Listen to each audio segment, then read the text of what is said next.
સમાચાર વડોદરાથી પ્રાપ્ત થઈ રહ્યા છે। રાજ્ય સરકારે વડોદરામાં પૂર બાદ સહાય પેકેજની જાહેરાત કરી, જો કે આ જાહેરાત બાદ વિરોધ થઈ રહ્યો છે। વેપારી એસોસિએશન મધ્ય ગુજરાત વેપારી એસોસિએશન અને વીસીસીઆઈની બેઠક।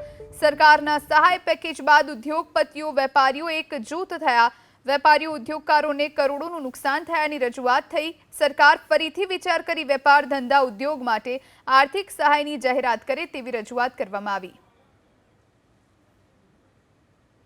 વડોદરામાં પૂર બાદ સરકારે જે આર્થિક સહાયની જાહેરાત કરીને તેનાથી વડોદરા ચેમ્બર ઓફ કોમર્સ અને વેપાર વિકાસ મંડળ ક્યાંક અસંતુષ્ટ છે અને આપ જોઈ શકો છો અને તેને માટે અહીંયા Vadodara chamber of commerce and ઇન્ડસ્ટ્રીઝની જે મુખ્ય હેડ ઓફિસ છે ત્યાં બેઠક ચાલી રહી છે।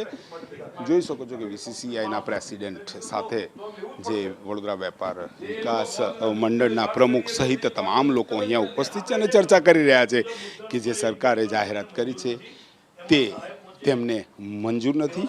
કેમ કે જે રીતે ઇન્ડસ્ટ્રીઝ અને દુકાનો ધંધા રોજગારને લાખોનું નુકસાન થયું છે અને આ જે નુકસાન ને જે વળતરની રકમ અપાઈ રહી છે તે ના કાપી છે અને વડોદરાની અંદર આપ જોઈ શકો છો કે અત્યારથી જ હવે જે chamber of commerce and industries વેપાર વિકાસ મંડળ સહિત તમામ લોકોનો અહીંયા વિરોધ જોવા મળી રહ્યો છે। સ્પષ્ટપણે કહી રહ્યા છે કે વડોદરાની અંદર જે પૂર આવ્યું ને તેની અંદર વેપારીઓને તેમના ધંધા રોજગારમાં સાથે વીસીસીઆઈ કે ત્યાં જે 300થી વધુ જે ઔદ્યોગિક એકમ છે તેમને જે લાખો કરોડોનું નુકસાન થયું છે તેમને સરકારે યોગ્ય સહાય કરી નથી અને સરકારે જે નિર્ણય લીધો છે આર્થિક સહાયનો તેની સામે તેમનો સખતમાં સખત વિરોધ છે।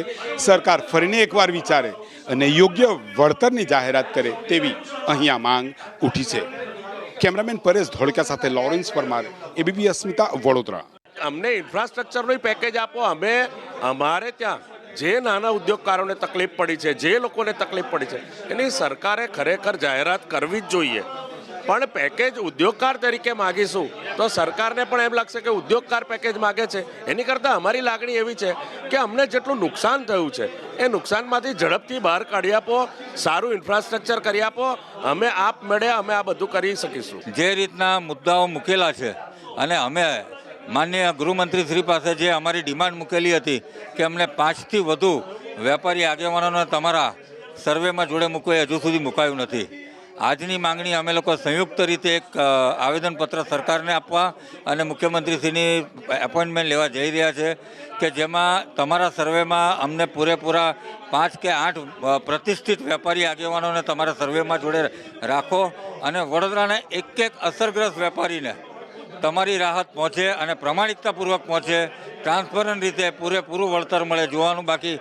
જે 5 મુદ્દા સરકારે મૂકેલા છે એમાં ઘણા બધા ચેન્જીસ કરવાની જરૂર છે। એટલે હાથીખાના તેમજ વડોદરા શહેરમાં નાની મોટી દુકાનોમાંથીને બહુ મોટા પ્રમાણમાં નુકસાન છે અને અનાજ એવી વસ્તુ છે કે પલળી જાય, કોવાઈ જાય, બગડી જાય, ફેંકી જ દેવું પડે। એટલે માટે જ અમારી સરકારશ્રીને અમારા જે સરકારશ્રીએ જે રાહત પેકેજ આપ્યું છે તેમાં અમારો વિરોધ છે અને અમે એ બાબતે જ સરકારશ્રીને રજૂઆત કરવા માગીએ।